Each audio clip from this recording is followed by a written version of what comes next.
ఏమిటో తెలిపే సాక్షి, క్రమమైన మార్గమేమిటో చూపే సాక్షి, ఉన్నదన్నట్టు చూపే సాక్షి, సత్య సాక్షి, ఉన్నదన్నట్టు చూపే సాక్షి, సత్య సాక్షి, సత్య సాక్షి, సత్య సాక్షి, సత్య సాక్షి, సత్య సాక్షి.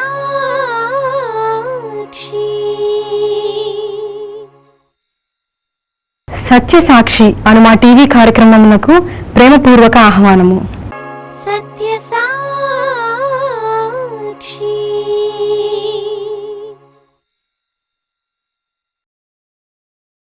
దేవుడిలో ఉండే ఆనందం లోకంలో ఉన్న మనుషులకు తెలియదు. హ్యాపీ క్రిస్మస్, హ్యాపీ అనడం వచ్చు కానీ అసలు దైవ సంబంధమైన ఆనందాన్ని ఎలా పొందాలో ప్రజలకు తెలియదు. వాళ్ళకు తెలిసిందల్లా బుడగ సంతోషం.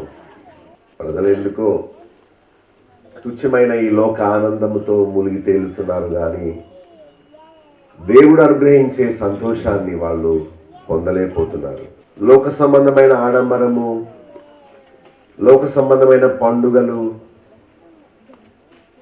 శరీర సంబంధమైన తిండి, వస్తువులు, కలుసుకొనుట, వస్త్రాలు, వీటి మీద ఎక్కువ కాన్సన్ట్రేషన్ వాళ్ళు చూపిస్తున్నారు కానీ అవసరమైంది ఒక్కటే అని ప్రభు చెప్పాడు. వస్తు రూపమైంది ఏది కూడా శాశ్వతమైంది కాదు. రక్షణానందము, క్షమాపణానందము, దేవుడిచ్చే పీస్, సమాధానము ఎంతో గొప్పది. లోకములో 3 రకాల మనుషులు ఉన్నారు. ఒకరు దేవుణ్ణి ఎరుగని వారు, రెండవ రకం మనుషులు శాస్త్రులు, పరిసయ్యులు లాంటి మతాన్ని అనుసరించేవారు, మూడవ వ్యక్తులు మారు మనసు పొందిన మరి పాపులు.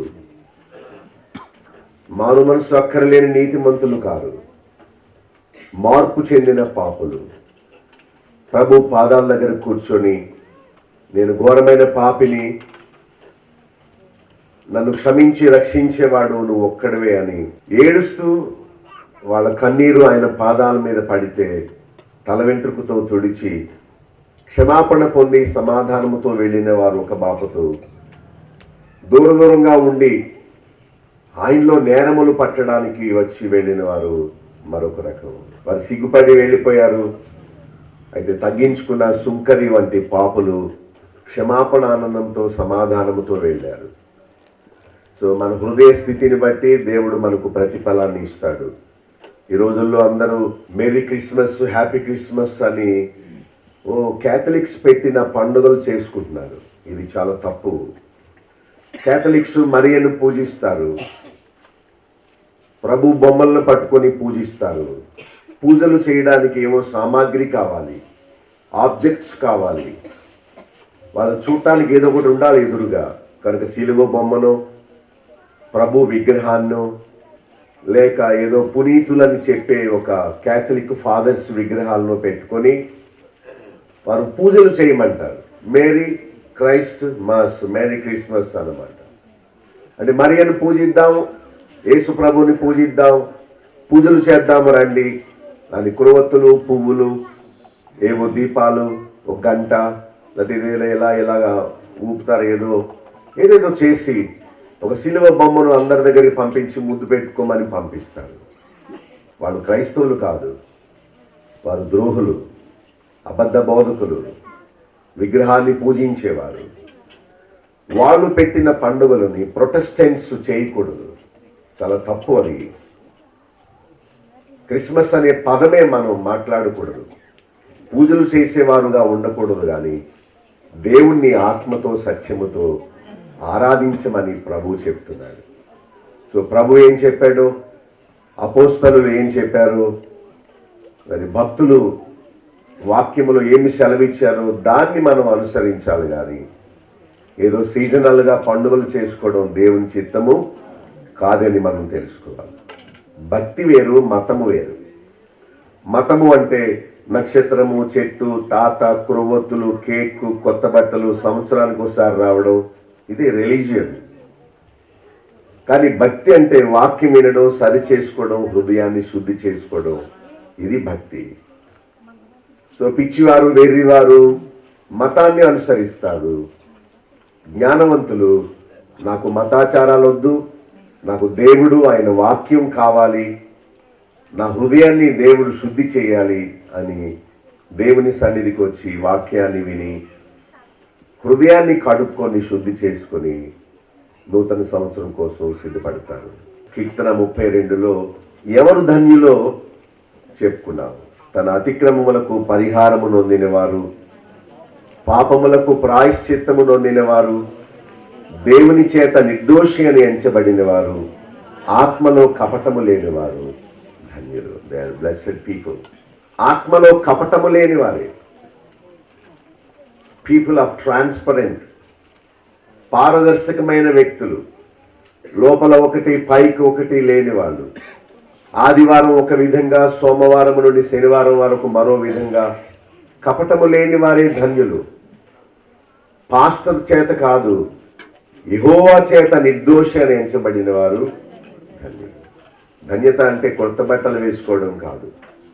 ధన్యత అంటే ఏదో ఫిజికల్గా శరీర సంబంధమైన ఆనందాన్ని పొందడం ధన్యత కాదు. పాపములకు ప్రాయశ్చిత్తము, క్షమాపణ పొందడమే గొప్ప ధన్యత. హృదయాన్ని కడుక్కోవడమే గొప్ప భాగ్యం. సో అది దేవుడి దగ్గరే సాధ్యమవుతుంది. మనం అక్కడికి వచ్చి దాన్ని పొందాలి. భక్తుడు అన్నాడు 3వ వచనంలో, నేను మౌనముగా ఉంటాను. సో మౌనంగా ఉండడం అంటే నేను తప్పు చేశాను, సంవత్సరంలో చాలా పొరపాట్లు చేశాను, నన్ను క్షమించు అని దీన మనసుతో ఆయన సన్నిధిలో వెయిట్ చేయడమే. Waiting upon the lord for forgiveness. క్షమాపణ కొరకు, శుభ్రత కోసం ఆయన దగ్గర మనం వెయిట్ చేయాలి. దోషములను కప్పుకొనక ఆయన ఎదుట మనం ఏం చేయాలట? అప్పుడు ఆయన మన పాప దోషాల్ని పరిహరిస్తాడు. భక్తి కలిగి ప్రార్థన చేయాలని 6వ వచనంలో, అప్పుడే విస్తార జల ప్రవాహాల లాంటి శిక్ష మన మీదకి రాకుండా ఆయన దాగుచోటుగా ఉండి శ్రమల నుండి మనల్ని రక్షిస్తాడు. విమోచన గానములతో మనల్ని ఆవరిస్తాడు. ఉపదేశము చేసి మనం నడవలసిన మార్గాన్ని మనకు బోధిస్తాడు. సో దేవుని కృపను, దేవుని క్షమాపణను ఎప్పుడు పొందగలమో మనం నేర్చుకోవాలి. కీర్తన 38:4లో నా దోషములు చాలా ఉన్నాయి అని 38:18లో ఒప్పుకొని విచారపడాలి. యెషయా అన్నాడు 6:5లో, నేను అపవిత్రమైన పెదవులు గలవాడను అని ఎప్పుడైతే కన్ఫెస్ అయ్యాడో అప్పుడు పరలోకము నుండి ఒక అగ్ని వచ్చి ఎక్కడ అపవిత్రమని ఒప్పుకున్నాడో అక్కడ ముట్టింది. వెంటనే అపవిత్రత పోయింది. ఇక దేవుని కొరకు వాడబడడానికి ఆయన మరి సిద్ధమయ్యాడు. పేతురు కూడా, నేను పాపాత్ముడిని, నన్ను విడిచిపెట్టి వెళ్ళిపో అన్నాడు. దేవుడిచ్చిన విస్తారమైన చేపలను చూసి, నేను యోగ్యుడిని కాదు, నన్ను వదిలేసే, నాకు కూడా పడకు అన్నాడు. ప్రభు అన్నాడు, ఇలాంటి వాళ్ళే నాకు కావాలి. నేను నీతిమంతుడిని అనుకునేవాడు నాకొద్దు. రోగులకే వైద్యుడు, అలాగే పాపరోగముతో ఉన్న వారికి వైద్యం చేయడానికి నేను వచ్చాను. కానీ నేను ఆరోగ్యము గలవాడిని అని నువ్వు అనుకుంటే, అంటే నీతిమంతుడని నువ్వు అనుకుంటే, ప్రభువుకి నీకే సంబంధం ఉండదు. ప్రభువుని ఎరుగనని బొంకినప్పుడు ఆ మాట పేతురుకి గుర్తొచ్చి వెలుపలకు వెళ్ళి సంతాపపడి ఏడ్చాడు. అయ్యో, నేను చేసింది చాలా తప్పు, నన్ను పిలిచిన ప్రభువుని నేను ఎరుగనని బొంకాను అని ఎంతో విచారించాడు. నినివే పట్టణస్థుల యొక్క పశ్చాత్తాపం గురించి, తప్పిపోయి తిరిగి వచ్చిన కుమారుని పశ్చాత్తాపం గురించి, సుంకరి ప్రార్థన గురించి చదువుకున్నాను. ఏమన్నాడు? దేవా, పాపిడైన నన్ను, వన్ జెన్యూన్ ప్రేయర్, నిజమైన బ్రోకెన్ హార్ట్తో, విరిగి నలిగిన హృదయంతో, నేను ఘోరమైన పాపిని, నా పాపములన్నీ నాకు తెలుసు, నా ఫెయిల్యూర్స్ అన్నీ నాకు తెలుసు, దయతో క్షమించు అని ఒక చిన్ని ప్రార్థన, నిజమైన ప్రార్థన, పశ్చాత్తాపంతో కూడిన ప్రార్థన చేస్తే ప్రభు మనల్ని క్షమిస్తాడు. మత్తయి సువార్త 12:18 నుండి, ఇదిగో ఈయన నా సేవకుడు, ఈయనను నేను ఏర్పరచుకొంటిని, ఈయన ప్రాణమునకు ఇష్టుడైన నా ప్రియుడు, ఈయన మీద నా ఆత్మ ఉంచెదను, ఈయన అనిజనులకు న్యాయ విధిని ప్రచురము చేయను. యేసుక్రీస్తు ఎవరో బైబిల్ చెప్తుంది, దేవుడు ఎవరో బైబిల్ చెప్తుంది, దేవుని ఆత్మ చేసే పనులేమో బైబిల్ చెప్తుంది. ప్రజలు బైబిల్ చదవక వాళ్లకు ఊహించినట్టుగా వారు అనుకుంటూ ఉంటారు, వాళ్ళకు తోచినట్టుగా వినినట్టుగా అనుకుంటూ ఉంటారు. కానీ సత్యం ఎప్పుడు రెండు రకాలుగా ఉండదు, సత్యం ఎప్పుడు ఒకే విధంగా ఉంటుంది. దేవుడు ఎవరో మనం తెలుసుకోవాలి, ఆయన మన కోసం పంపిన ఆయన కుమారుడైన యేసుక్రీస్తు ఎవరో మనం తెలుసుకోవాలి. మనల్ని అనాథులుగా విడువక మన కొరకు తన ఆత్మను పంపాడు. దేవుని ఆత్మను ఎలా ఉపయోగించుకోవాలో, ఆయన చేసే పనులేంటో కూడా మనం తెలుసుకోవాలి. అప్పుడే దేవునికి తన కుమారుడైన యేసు నామములో పరిశుద్ధాత్మ సహాయముతో దేవునికి మనం ప్రార్థన చేసి జవాబు పొందగలుగుతాం. దేవుడు మన స్వంత భాషలోనే మనకు మరి బైబిల్ గ్రంథాన్ని ఇచ్చాడు. దాన్ని చదివించుకొని మనము ఆత్మీయమైన జ్ఞానాన్ని పొందాలి. దేవుని ఉద్దేశమును, దేవుని చిత్తమును, దేవుని ప్రణాళికను మనం గ్రహించాలి.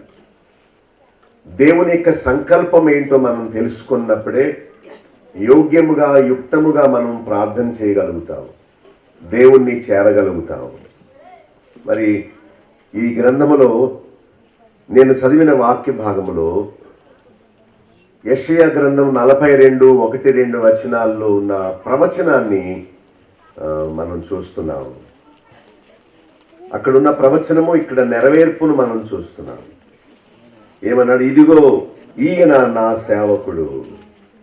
ఇదిగో అంటే మనం ఏదైనా వస్తువు ఎవరికైనా ఇచ్చినప్పుడు ఏమంటాం? ఇదిగో అంటారు.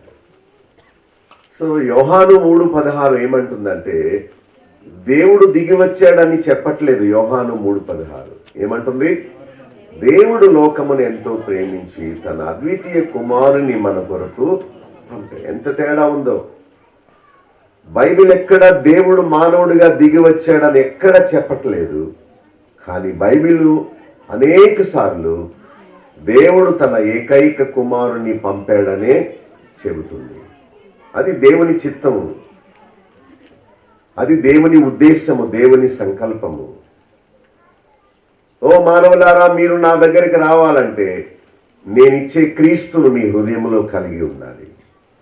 యేసుక్రీస్తు నిత్యుడు, యేసుక్రీస్తు ఆది సంభూతుడు, యేసుక్రీస్తు దేవునితో సమానుడు, దేవుని స్వరూపము గలవాడు, నిత్యుడు. ఆయన మన కొరకు ఆయనను ఒక రక్షకునిగా ఈ లోకానికి పంపాడు, ఒక సేవకుడుగా పంపాడు, ఒక దూతగా పంపాడు, ఒక మధ్యవర్తిగా పంపాడు. ఇశ్రాయేలు రక్షణ కొరకు మోషేను ఎలా నియమించాడో, మానవులైన మనందరి రక్షణ కొరకు దేవుడు క్రీస్తును నియమించాడు. మోషే ఫరోతో పోరాడి ఇశ్రాయేలు ప్రజలను ఐగుప్తు నుంచి బయటకు తెచ్చినట్లు, యేసుక్రీస్తు సాతానుతో పోరాడి వాని బంధకాల్లో ఉన్న మనలందరినీ బయటకు రిడీమ్ చేయడానికి, విమోచించడానికి ఆయన ఈ లోకానికి వచ్చాడు. యేసుక్రీస్తు ప్రవక్త అని, ఆయన మోషే వంటి ప్రవక్త అని, యేసుక్రీస్తు దేవుడు పంపిన సేవకుడని, దేవుని దూత అని, ఇలాగ ఎన్నో నామకరణాలు ఆయనకు ఇవ్వబడ్డాయి. ఇక్కడ పర్టికులర్ ఈ భాగములో ఈయన నా సేవకుడు అని దేవుడు యేసుక్రీస్తు గురించి చెప్తున్నాడు. దేవుడు చెప్పిన పని చేయడానికి క్రీస్తు ఈ లోకానికి వచ్చాడు. మానవులైన మన కొరకు సిలువలో తన ప్రాణమును బలిగా అర్పించడానికి ప్రభు ఈ లోకానికి పంపబడ్డాడు. చిన్ని బాలుడు మనకు ఏ సహాయం చేయలేడు. కానీ సిలువ మీద వేలాడే క్రీస్తు రక్తం వలన మనకు పాప పరిహారం కలుగుతుంది. సిలువలో ఉన్న క్రీస్తును జ్ఞాపకం చేసుకోవాలి, కానీ ఆ కార్యాన్ని మళ్ళా వెనక్కి తీసుకొచ్చి ప్రభువుని చిన్న బాలుడుగా ఎప్పుడు చేయకూడదు. యేసు ప్రభు మీద జోలాలి పాటలు పాడడం ఆయనను అవమానపరచడమే. యేసుక్రీస్తును చిన్న బాలుడుగా అనుకోవడం ఆయనను అవమానపరచడమే. ఒకవేళ మీకు 40-50 సంవత్సరాలు వచ్చినాయి అనుకోండి, పుట్టినరోజు చేసుకుంటున్నారు అనుకోండి, మీకు ఉయ్యాల తొట్టోటి తయారు చేసి, బా ఇక్కడ వజ్జం నేను ఊపుతాను రా అంటే మీరు ఉయ్యాలు ఎక్కుతారా? టప్ తెగిపోద్ది. మీ బరువు 100 కేజీలు 70 కేజీలు ఉంటారు. మీరు తాడు తెగిపోద్ది. నేను ఎక్కను, మరి మీరు కావాలంటే ఎక్కి ఊగండి. మరి we should never bring Jesus back to childhood. ప్రభువుని తలంచగానే సిలువలో మన కొరకు ప్రాణం పెట్టిన ఆ త్యాగాన్ని మనం జ్ఞాపకం చేసుకోవాలి. ప్రభు గురించి జ్ఞాపకం చేసుకోగానే ఆయన పరలోకమందు దేవుని ప్రక్కన ఉండి మన కొరకు విజ్ఞాపన చేస్తూ ఉన్నాడు. ప్రధాన యాజకుడి వలె ఆయన మనకు మధ్యవర్తిత్వాన్ని చేస్తున్నాడని ప్రభు గురించి జ్ఞాపకం చేసుకోవాలి. ఏమని ఆయన గురించి వ్రాయబడిందో అది మనకు ముఖ్యం, కానీ బోధకుల మాటలు మనకు ముఖ్యం కాదు. ఆయన ఎవరు, ఎందుకు వచ్చాడు, ఆయన పేరేంటి, తండ్రి అయిన దేవునికి ఇవ్వబడిన పేర్లేంటి, కుమారుడైన ప్రభువుకి ఇవ్వబడిన పేర్లేంటి, ఇవన్నీ మనం బాగా చదువుకుంటేనే బైబిల్ మనకు బాగా అర్థమవుతుంది. ఇదిగో నా సేవకుడు అంటే ఏంటి? సేవ అంటే ప్రాణము పెట్టే పరిచర్య చేయడానికి వచ్చాడు. అదే తండ్రి అప్పగించిన పని. నీ స్థానంలో నా స్థానంలో మరి రక్తము చిందించడానికి, శిక్ష అనుభవించడానికి ఆయన వచ్చాడు. ఏమని అసలు 2వ లైన్లో, ఈయనను నేను ఏర్పరచుకొంటిని. చూసారా? God's plan of salvation.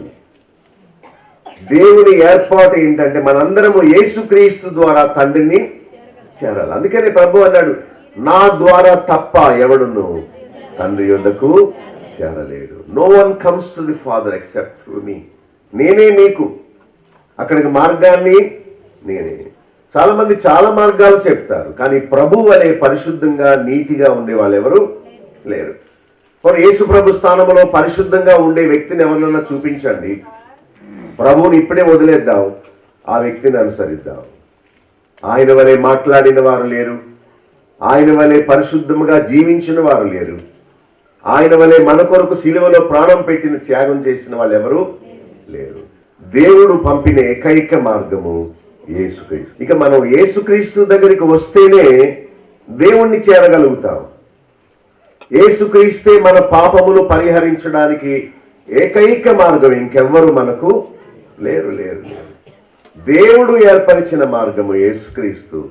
ఈయనను నేను అంటే దేవుడు ఏర్పరచుకున్నాడట.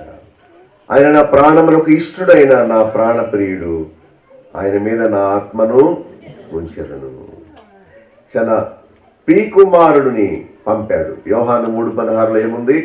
ఇందాకెవరు పాప చెప్పింది, ఆగుతూ చెప్పింది, మొత్తం మీద పూర్తి చేసింది ఆ వాక్యాన్ని. నేను అనుకున్నాను చిన్న బిడ్డ చెప్పింది, పెద్దవాళ్ళకి మరి కంఠస్థం వస్తుందా? యోహాను 3:16. యోహాను 3:16 ఒక్కటి అర్థం చేసుకుంటే బైబిల్ అంతా అర్థమైపోయినట్టే. ఇప్పుడేం చెప్పగలేదు మీకు బహుమతులు ఏమేమి కానీ. God is witnessing on behalf of Jesus. యేసుక్రీస్తు గురించి దేవుడు సాక్ష్యం పలుకుతున్నాడు. ఏమని? ఈయన నా ప్రాణమునకు ఇష్టుడైన నా ప్రియుడు, అందుకనే నా ఆత్మను ఆయనలో ఉంచాను. ఆయన దగ్గరికి వస్తే చాలు, ఆయనను వెంబడిస్తే చాలు, మీరు నా దగ్గరికి రాగలుగుతారు. తర్వాత ఆయన జనులకు న్యాయ విధిని ప్రచురం చేస్తాడు, నీతిని నేర్పుతాడు. ఆయన 21లో ఈయన నామమందే మానవులకు నిరీక్షణ దేవుడు ఇచ్చాడు.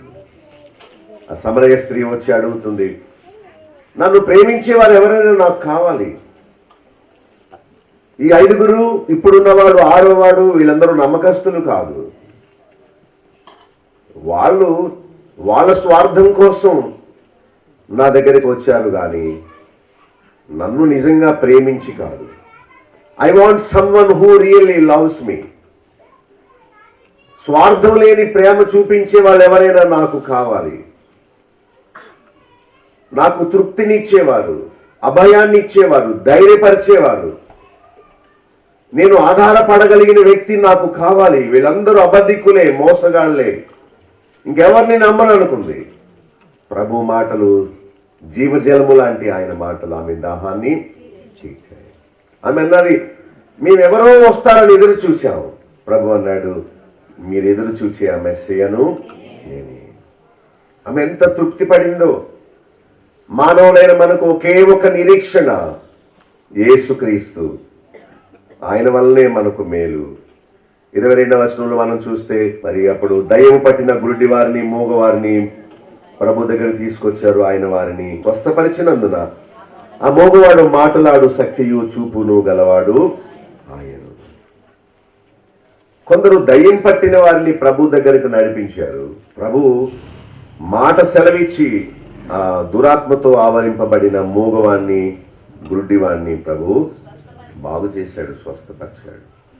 అందుకనే వారు మాటలాడు శక్తి చూపు గలవారయ్యారు. ప్రభు మాట చేత వారిని బాగు చేశాడు. మానవులు ఎవరూ చేయలేని అద్భుతాన్ని ప్రభు చేశాడు. నిజంగా ఈ లోకములో ఉండే అనారోగ్యాలకు, ఇబ్బందులకు, ఆత్మహత్యలకు, నిరుత్సాహానికి కారణము సైతానే. అనారోగ్యానికి మందులున్నాయేమో గాని సాతాను వల్ల కలిగిన కలతకు, ద్వేషాలకు, నిరుత్సాహానికి, పాపమునకు విరుగుడు ఎక్కడా లేదు. మనుషులను దురాత్మలు పట్టి శాంతి లేకుండా చేస్తూ ఉన్నాయి.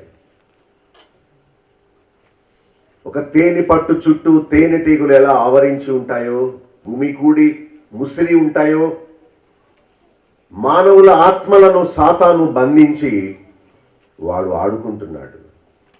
ఒక చీడ పురుగు చెట్టుకు పట్టి ఎలా తినివేస్తుందో, అలాగే మనుషుల ఆత్మలకు, వాళ్ళ హృదయాల్లోకి సాతాను చొరబడి శాన దయ్యాలుగా అనేక దురాత్మలు మనిషిని పట్టి పీడిస్తూ ఉన్నాయి.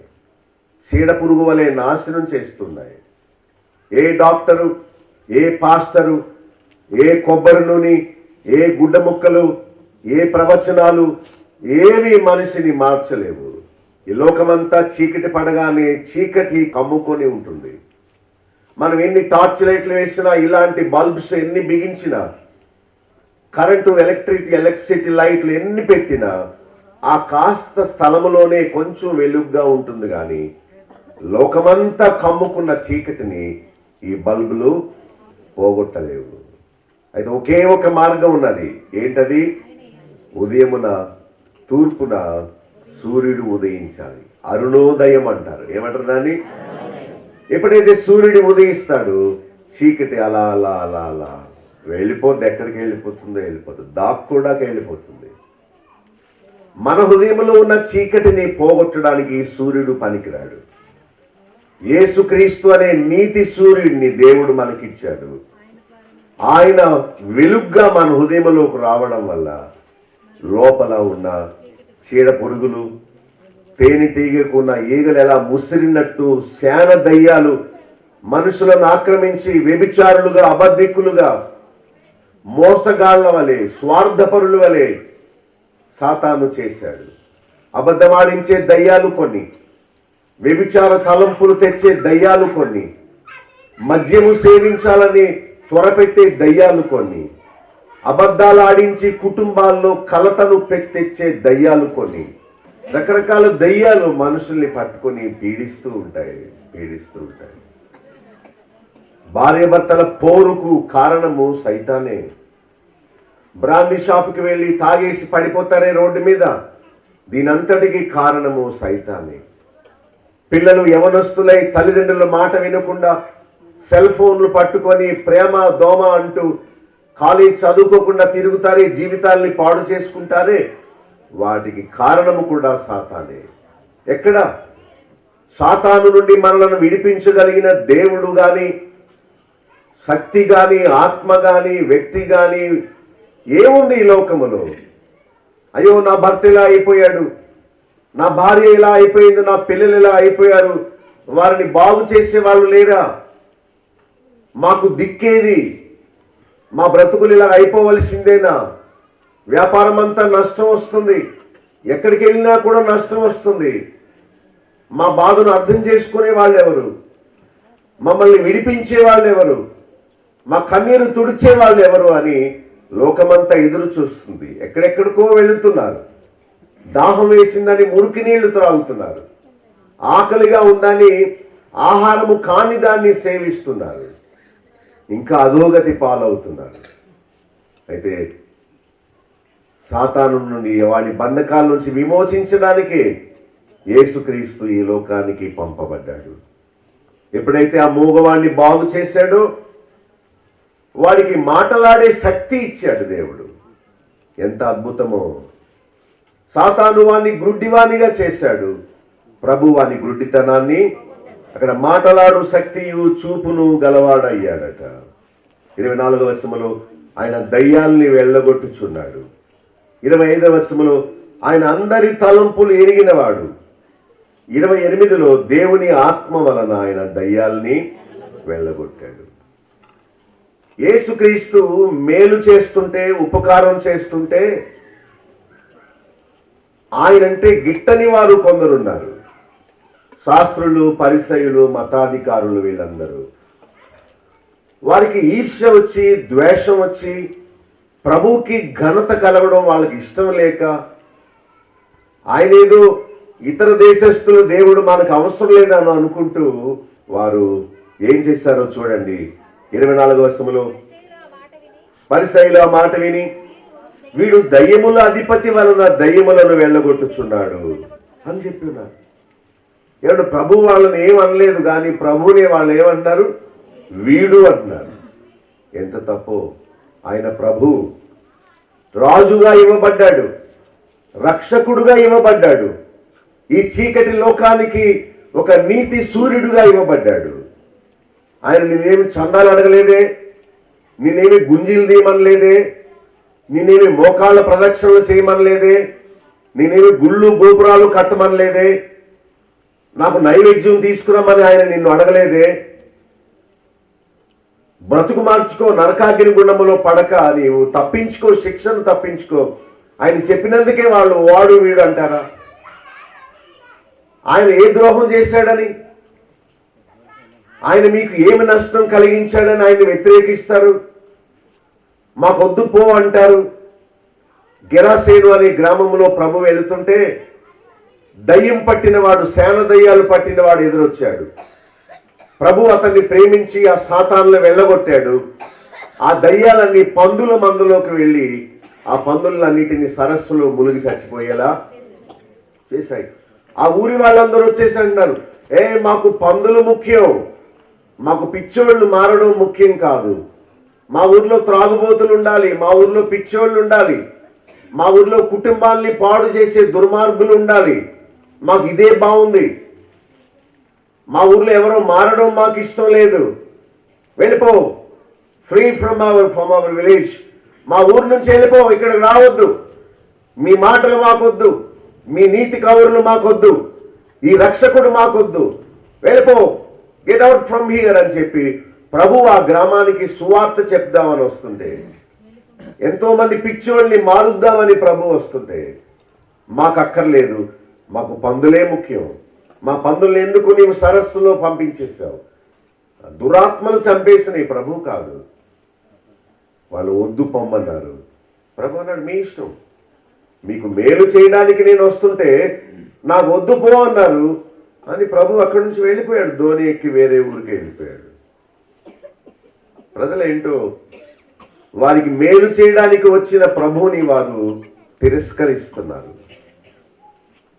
ఆయన ఏమీ చందాలు అడగలేదే, ఆయన మన నుండి ఏమీ కోరడం లేదు. మనం నశించిపోవడం ఇష్టం లేక శిక్షను తప్పించుకోమన్నాడు, పాపము చేయొద్దన్నాడు, అబద్ధాలు ఆడొద్దన్నాడు, అది తప్పే. పొరుగువాని భార్యను ఆశించొద్దన్నాడు, అది తప్పే. నీతిగా ఉండమన్నాడు, అది తప్పే. మోసం చేయొద్దు, పొరుగువానిదేది ఆశించొద్దన్నాడు, అది తప్పే. పైకి శుభ్రత కాదు, హృదయమందు శుద్ధి కలిగి ఉండమన్నాడు. అది తప్పే. ఇది మతమా? ఎందుకో ఆ శాస్త్రులు, పరిసయ్యులు, మతాధికారులు అందరూ ప్రభువుని ద్వేషించారు. యేసుక్రీస్తు దయ్యము పట్టిన వారిని బాగు చేస్తూ, పిచ్చి వాళ్ళని మంచి వాళ్ళగా చేస్తూ, మూగవారికి మాటలిచ్చి, గుడ్డి వారికి చూపిచ్చి, అంగవైకల్యము గల వారిని బలపరిచి, కుష్ఠరోగులను శుద్ధులుగా చేసి, చనిపోయిన వారిని లేపుతుంటే వాళ్ళకు గిట్టకో, వారికి ఈర్ష్య వచ్చో, వారికి అసూయ వచ్చో, నీవు చేసే ఈ అద్భుతాలన్నీ దయ్యపు శక్తి వల్ల నీవు చేయగలుగుతున్నావు అంటున్నారు. ప్రభు చేసిన అద్భుతాన్ని వారు కాదనలేక ఇది దయ్యం వల్ల కలిగింది అంటున్నారు. ప్రభు అన్నాడు, దయ్యం దయ్యాన్ని వెళ్ళగొట్టదయ్యా, బయల్జెబూలు కాదు, దేవుని ఆత్మ వలన నేను ఈ కార్యాలు చేస్తున్నాను. దేవుడిచ్చిన అధికారం వలన నేను మీకు సువార్తను, నీతి న్యాయాల్ని బోధిస్తున్నాను. ఏ సాతానైతే మిమ్మల్ని పాడు చేస్తుందో, ఏ సాతానైతే మీ కుటుంబాన్ని పగలగొడుతుందో, ఏ సాతాను మిమ్మల్ని మరి దుర్వ్యసనాలు పాలు చేస్తుందో, వాణ్ణి నశింప చేయడానికి నేను వచ్చాను. మీ హృదయంలో ఉన్న చీకటిని వెలుగ్గా చేయడానికి నేను వచ్చాను అని అనగానే, వీడు దయ్యం పట్టినవాడు అని ప్రభువుని అన్నారు. దయ్యం పట్టినవాడు ఇలాంటి మాటలు చెప్తాడా? దయ్యం పట్టినవాడు మరి దయ్యాన్ని పోగొట్టగలడా? ప్రభు అన్నాడు, ఒక సాతాను మరొక సాతాన్ని వెళ్ళగొట్టదు, ఒక చీకటి మరో చీకటిని వెళ్ళగొట్టదు, ఒక గ్రుడ్డివాడు మరొక గ్రుడ్డివానికి దారి చూపలేడు.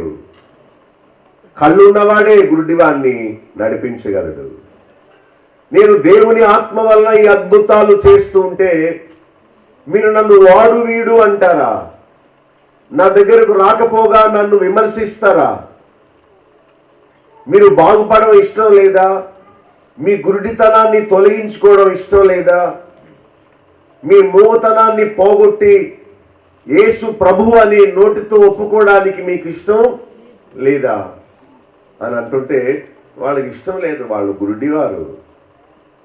ప్రభు ఎందుకు వచ్చాడో వాళ్ళకు తెలియదు. ఆ ప్రభుని నమ్ముకుంటే కలిగే మేళ్ళేంటో వాళ్లకు తెలియదు. ప్రభు గొప్పతనం ఎరుగక ఎందుకో మరి ఆయనను ద్వేషిస్తారు. వెలుగును ద్వేషించినట్లు ద్వేషిస్తారు. పాపములో ఉన్న వారికి వెలుగు ఇష్టం ఉండదు. బారుల్లో తాగే వాళ్ళు చీకట్లోనే ఆ పని చేస్తారు. చెడ్డ పనులన్నీ చీకట్లోనే జరుగుతాయి. ఎవరైనా వాళ్ళ ముఖం మీద టార్చ్ వేశారనుకోండి, లేకపోతే మంచి వెలుగ్గా ఉన్న బల్బ్ ఆన్ చేశారనుకోండి, put off the light, light లాపే, వద్దు వద్దు వద్దు వద్దు అంటారు. పాపాలన్నీ చీకట్లోనే జరుగుతాయి. జనులు వెలుగును ప్రేమించరు, చీకటినే ప్రేమిస్తారు. ఏంటో మరి ఇలాగ అయిపోయారు ప్రజలు. నీతిని బోధించే ప్రభు వద్దట పాపాన్ని చెప్పేవాళ్ళు కావాలట, పాపాన్ని చేసేవాళ్ళు కావాలట. ఇదెక్కడి విడ్డూరమో. 24లో వారు ఆయన గురించి విని, వీడు దయ్యముల అధిపతి వలన దయ్యములను వెళ్ళగొట్టుచుండాలని అన్నారు. 38వ వచనంలో వారికి సూచక క్రియలు కావాలట. వారు ప్రభు చెప్పిన మాటలు వినరు కానీ రోగాలు మాత్రం పోవాలట. ఇదెక్కడదో. ప్రభు దగ్గరికి రారు, ఆయన ఇచ్చే క్షమాపణ కోరుకోరు, నూతన సృష్టిగా మారడం వారికి ఇష్టం లేదు. కానీ ఏదో ఒక మ్యాజిక్ చేయి, ఒక అద్భుతం చేయి, ఒక సూచక క్రియ చేయి, మేము చూస్తాం అని తమాషా కోసం వారు ప్రభు దగ్గరికి వస్తున్నారు. 39వ వచనంలో ప్రభు అన్నాడు, వ్యభిచారులైన చెడ్డ తరము వారు. చూసారా, ప్రభు వారిని వ్యభిచారులని, చెడ్డ తరము వారిని గద్దించాడు. అయితే 22వ వచనం మనం చూస్తే ప్రజలు ఎలా ఉన్నారో చూడండి. గ్రుడ్డి వారిని, మూగవారిని వారు ప్రభు దగ్గరికి తీసుకొచ్చారు. 23వ వచనంలో ప్రజలంతా విస్మయం ఉంది, ఈయన దావీదు కుమారుడు కాడా అని చెప్పుకున్నారు. అంటే దావీదు కుమారుడు అంటే దేవుడు తన కుమారుణ్ణి దావీదు సంతానములో పుట్టిస్తానని వాగ్దానం చేశాడు. సో అప్పటి యూదులందరూ మెస్సియా అనే ఒక రక్షకుడు వస్తాడని ఎదురు చూచేవారు. ప్రభువు చేసిన అద్భుత కార్యాలు, ఆయన చెప్పిన బోధలన్నీ వినిన ఈ ప్రజలు, ఇదిగో మనం ఎదురు చూచే మెస్సియా ఈయన కాడా?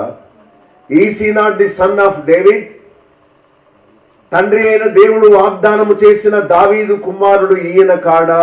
అంటే అర్థం ఏంటంటే ఈయనే అని అందరూ విశ్వసించారు, నమ్మారు.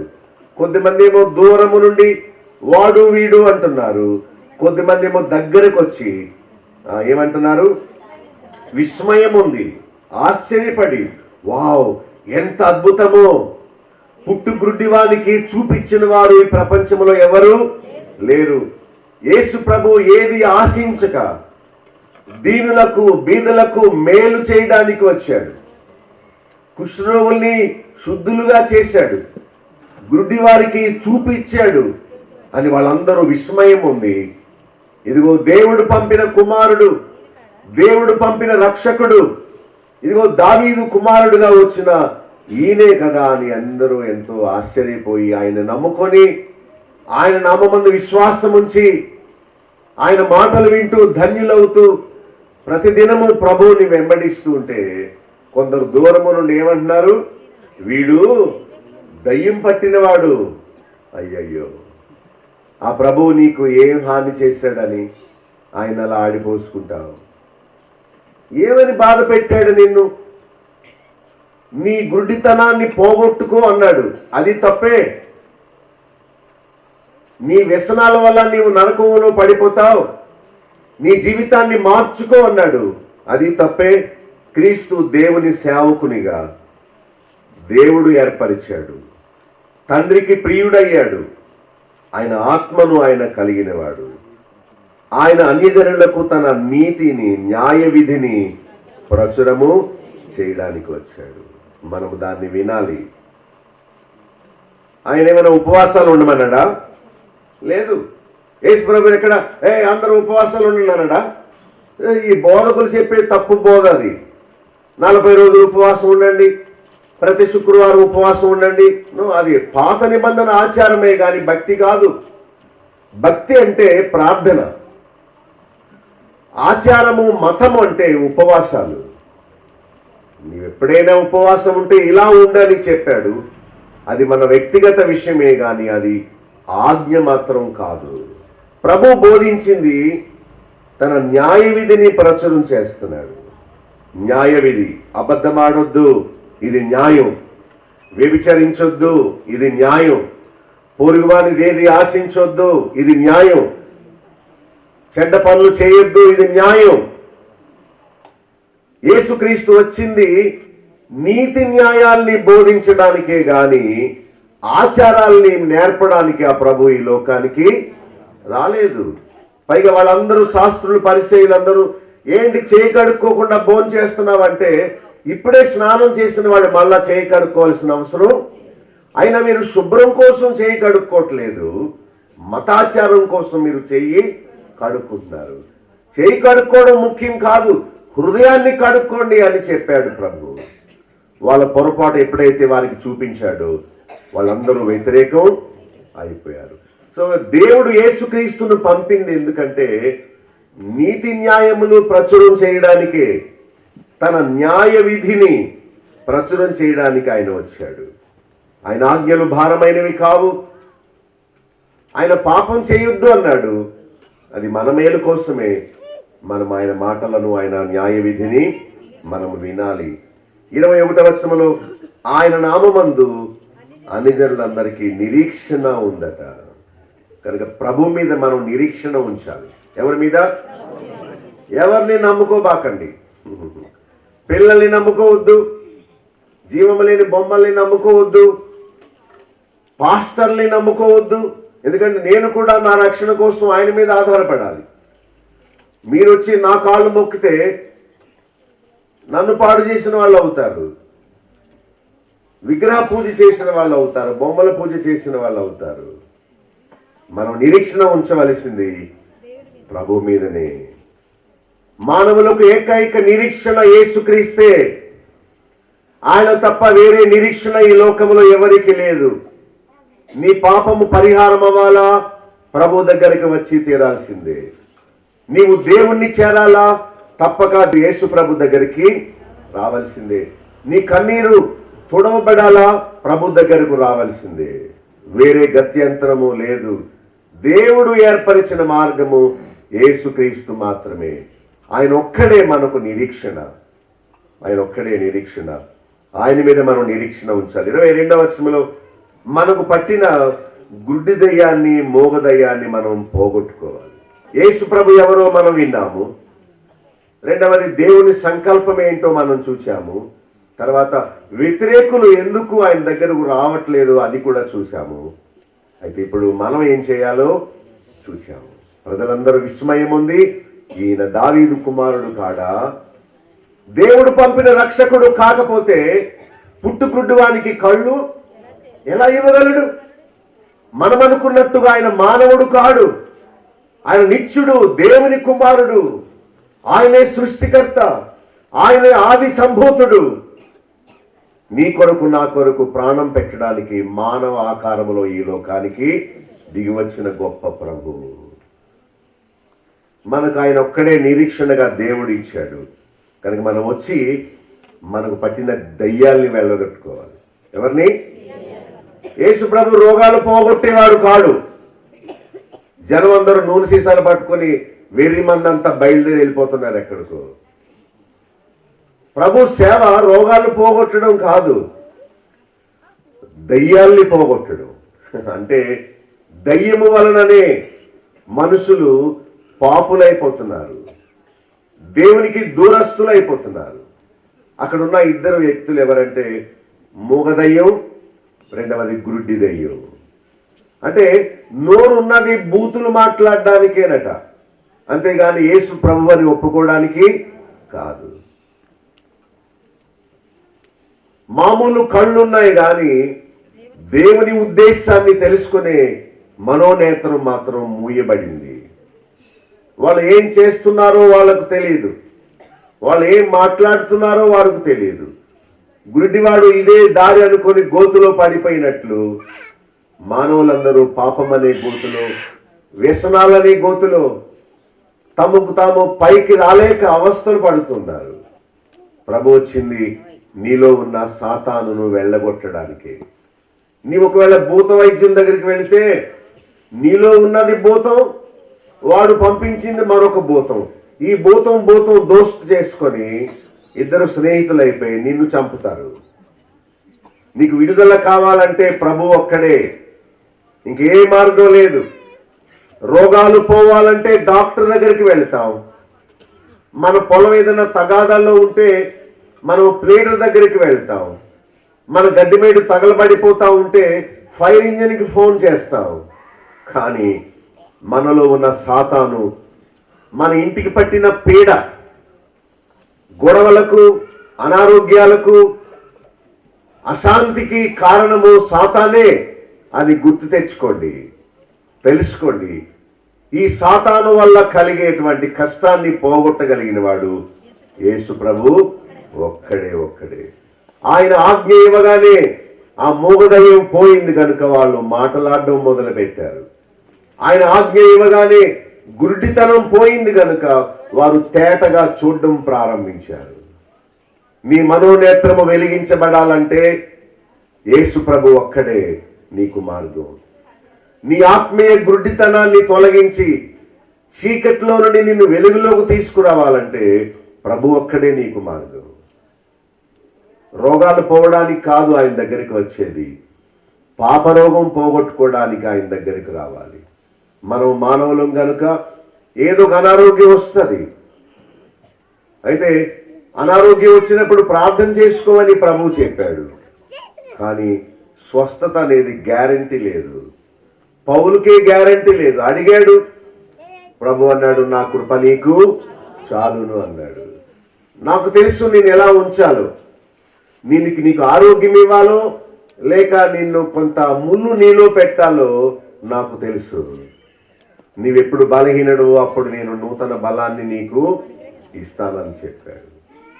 మనము హాస్పిటల్కి వెళ్ళి డాక్టర్ గారి దగ్గర కూర్చొని, డాక్టర్ గారండి మా పక్కోళ్ళు మా స్థలం కలిపేసుకుంటున్నారని చెప్తే ఆయన ఏమంటాడు?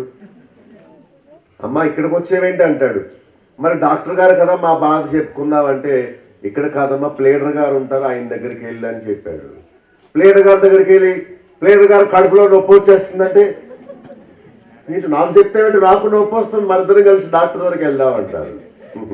మనం ప్రభు దగ్గరికి వచ్చేది మనలో ఉన్న గూడు కట్టుకున్న శాన దయ్యాల్ని వెళ్ళగొట్టుకోవడం కోసమే. అయ్యో మా భర్త మారడం లేదండి, ప్రభు దగ్గరికి తీసుకురా. అయ్యో నా పిల్లలు చెప్పిన మాట వినడం లేదండి, ప్రభు దగ్గరికి తీసుకురా. ఆయన ఒక్కడే సాతాన్ని తొలగించగలిగిన ఏకైక రక్షకుడు.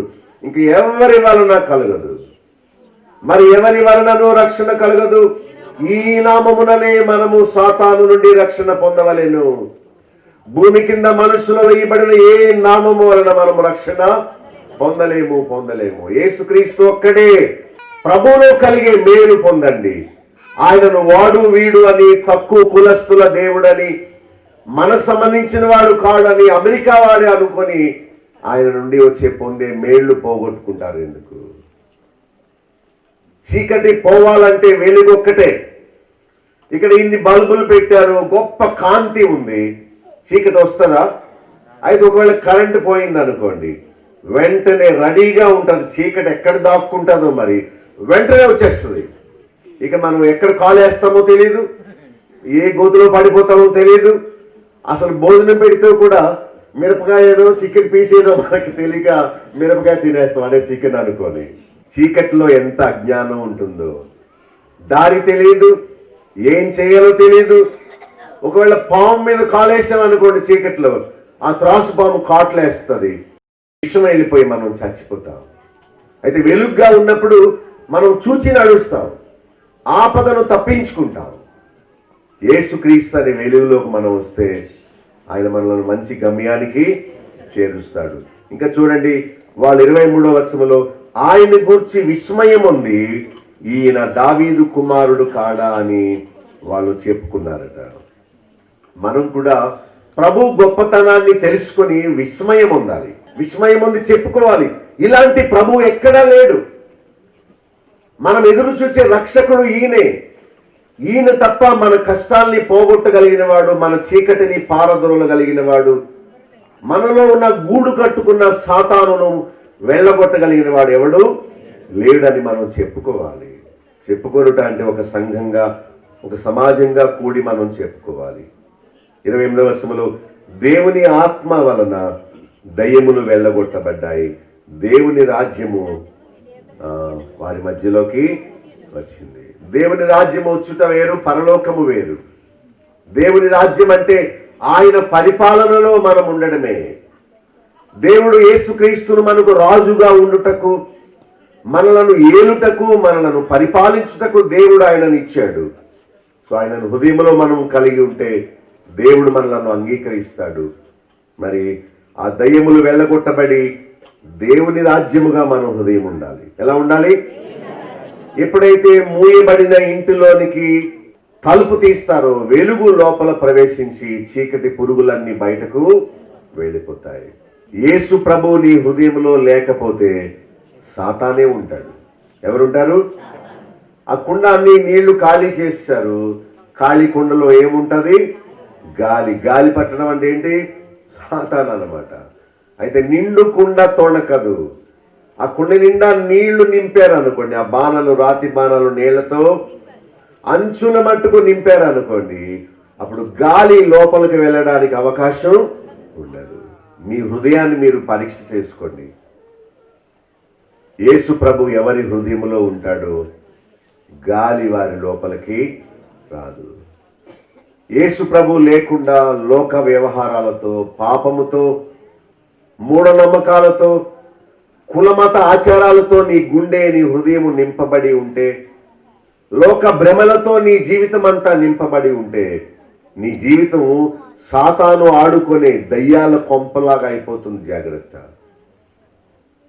చీడ పురుగులు వస్తే ఆ మొక్కను ఎలాగా పాడు చేస్తాయో, చంపేస్తాయో, ఒడిలిపోయేలా, చచ్చిపోయేలా చేస్తాయో, యేసు ప్రభు కానీ లేకపోతే సాతాన్లు రెడీగా ఉన్నాయి. లైట్ ఆపగానే ఏమొచ్చేస్తుంది? యేసు ప్రభు లేకపోతే నీ జీవితం చీకటే.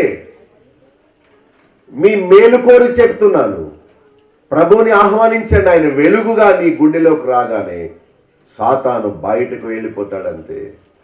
యేసు ప్రభు కాకుండా మనము చీపిరి కట్ట పట్టుకొని చీకటి బయటికి పో అని గదిలో ఉన్న చీకటిని బయటకు పారద్రోలడానికి గట్టిగా శబ్దాలు చేస్తే వెళ్తుందా? కర్రలు పట్టుకొస్తే చీకటి వెళ్తుందా? ఒకే ఒక మార్గం, చీకటి పోవాలంటే ఏమవ్వాలి? వెలుగు రావాలంతే. సో ఈ చీకటి మాత్రమే కాదు, నీ హృదయంలో ఉన్న చీకటి అజ్ఞానము పోవాలంటే ప్రభు నీ హృదయంలోనికి. ఇంతకుముందు సాతాను చేత ఏలబడే నీ జీవితం ఇప్పుడు ప్రభు అనే వెలుగుతో నీవు దేవుని రాజ్యం అనే పరిపాలనలోకి రావాలి. నా పక్షమును ఉండని వాడు నాకు విరోధి, నాతో కలిసి సమకూర్చనివాడు చెదరగొట్టేవాడు. ప్రభు అంటున్నాడు, నా పక్షమున ఉండు, సమకూర్చే వ్యక్తిగా ఉండు. సాతాను పక్షంగా ఉండొద్దు, అజ్ఞానం పక్షంగా ఉండొద్దు, చీకటి పక్షంగా ఉండొద్దు. నా పక్షమున ఉండని వాడు నాకు విరోధే. నా దగ్గరికి రానివాడు నా బిడ్డ కాదు, నా మాటలు విననివాడు నా వ్యక్తి కాడు అని చెప్తున్నాడు. మీరందరూ ఈ స్థలములోకి రావడం వల్ల నేను ప్రభు బిడ్డగా ఉండాలనుకుంటున్నాననే ఉద్దేశంతో, విశ్వాసంతో వచ్చారని నేను అనుకుంటున్నాను. దేవుని పక్షము వారు వేరు, దేవునికి వ్యతిరేకులు వేరు. ప్రభు అన్నాడు, నా పక్షమున ఎవరైతే ఉండరో వారు నాకు విరోధులు. వారు సమకూర్చేవారు కాదు, చెదరగొట్టేవారు. అయితే మనం ఆయన పక్షము వారుగా ఉండాలి. మరి మీరుండే గ్రామంలో, మీరుండే ఊరిలో ప్రభు బిడ్డలుగా, ప్రభు పక్షముగా మీరు జీవిస్తున్నారా? లేక ఆదివారం మాత్రమే ప్రభు పక్షంగా ఉంటూ మిగతా రోజుల్లో మీరు సైతాన్ పార్టీకి వెళ్ళిపోతున్నారా? మనం ఎప్పుడు ఉంటే దేవుని పక్షంగా ఉందాం, లేకపోతే అవతలకు పోదాం అంతే. రెండు పడవల మీద కాలేస్తే వాళ్ళకే నష్టం. ఆదివారం ఒక గెంతు, సోమవారం మరొక గెంతు, అలా వాడు తాగుబోతుడు అన్ని పార్టీల్లోకి మారిపోయినట్లు రోజుకు రకమైన జెండా పట్టుకున్నట్టు మనం ఉంటే ఇక మనం దేనికి పనికి రాకుండా అయిపోతాం. ప్రభు అన్నాడు, మీరు నా పక్షంగా ఉంటారా? మోషే కొండ మీద దిగుతున్నప్పుడు దేవుడు అడగమన్నాడు, నా పక్షంగా ఉన్న వాళ్ళందరూ ఈ ప్రక్కకు రమ్మని అనగానే దేవుని పక్షంగా ఉన్న వాళ్ళందరూ ఆ పక్కకు వచ్చేసారు. దేవుడు అన్నాడు, వాళ్ళందరినీ తగలబెట్టేస్తానన్నాడు. మోషే అన్నాడు, కొంచెం వచ్చుకో, అన్ని జనులందరూ చూస్తున్నారు కదా, వీళ్ళ దేవుడు వీరిని కనాను దేశానికి తీసుకువెళ్తానని అరణ్యములోనే వీరిని చంపేశాడు కదా అన్నారు. వెంటనే ప్రభు సరేలే అని ఊరుకున్నాడు. చూచారా, మనము ఉంటే దేవుళ్ళో ఉందాం, లేకపోతే లోకంలో కలిసిపోదాం. కనుక ఆయన పక్షముకు వారుగా మనం ఉండాలని ఆయన మనలను కోరుతున్నాడు. తర్వాత 33వ వచనంలో చూడండి, చెట్టు మంచిదని ఎంచి దాని పండును మంచిదని. మనం కూడా మంచి చెట్టు వలె మంచి ఫలాలు ఫలించాలి. యేసు ప్రభు ఈ లోకానికి ఎందుకు వచ్చాడో తెలుసా? ప్రభువే చెప్పాడు, నా తండ్రి వ్యవసాయం చేసే వ్యవసాయకుడు. ఆయన చేసే వ్యవసాయం ఏంటంటే, భూలోకములో ఒక శ్రేష్టమైన ద్రాక్ష తీగను, నేనే ఆ శ్రేష్టమైన ద్రాక్ష తీగ. మీరు అడవి ఒలీవల వలె, అడవి ద్రాక్ష వలె ఉండే మీరు అడవి నుండి వచ్చి నాతో అంటు కట్టబడండి. అప్పుడు నా సారము మీలోకి వచ్చి మీరు బహుగా ఫలిస్తారు. ఇదంతా చేసేవాడు తండ్రి అయిన దేవుడు. ఆ గొప్ప దేవుడు వ్యవసాయకుడుగా ఉండి ఒక ద్రాక్ష తీగ అని యేసుక్రీస్తు అనే ద్రాక్ష చెట్టును ఈ లోకములో నాటాడు. ఎవరైతే ప్రభుతో అంటు కట్టబడతారో వారు, ఇంతకుముందు పనికి మాలిన ద్రాక్షాలు, చేదు ద్రాక్షాలు కాచే వీరు క్రీస్తు సారము వారిలోకి రావడం వల్ల ఆ కొమ్మ ఇప్పుడు మంచి ఫలాలు. కనుక మనం మంచి చెట్టుకు అంటు కట్టబడాలి. మంచి చెట్టు ఎవరు? యేసుక్రీస్తు. మారాను చేదును మధురముగా మార్చాడు. ఆ చెట్టు వేయగానే ఆ నీళ్ళు ఏమైపోయినాయి? మధురమైపోయినాయి. మనం కూడా యేసుక్రీస్తు అనే చెట్టుతో అంటు కట్టబడితే మంచి ఫలాలు ఫలిస్తాం. వెలుగులో ఉంటే చీకటి ఎలా రాదు? మనము శుభ్రంగా వెలుగుగా ఉన్న ప్రదేశంలో తిరిగితే పురుగులు, పాములు ఎలా వచ్చి మనల్ని కరవవు? అలా మనం క్రీస్తులో వెలుగులో ఉంటే ఏ సాతాను మనలనేమి యేసుక్రీస్తు వెలుగు, నేను ఈ లోకమునకు వెలుగై ఉన్నానని ప్రభు చెప్పాడు. ఆయన వెలుగులో నడిస్తే మనము ఏ ప్రమాదములోనూ ఉండము. 34-35 వచనాల్లో సర్ప సంతానముగా ఉండక సజ్జనుడిగా ఉండాలి. ఎలా ఉండాలి?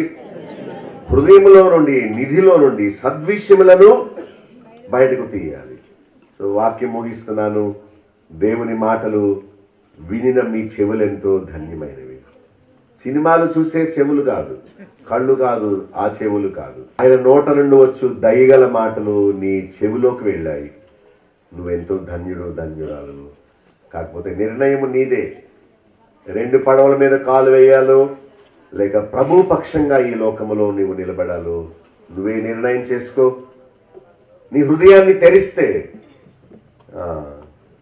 ఆ వెలుగు నీలోకి వస్తుంది. అప్పుడు లోపల ఉన్న చీకటి పురుగులన్నీ బయటకు వెళ్ళిపోతాయి.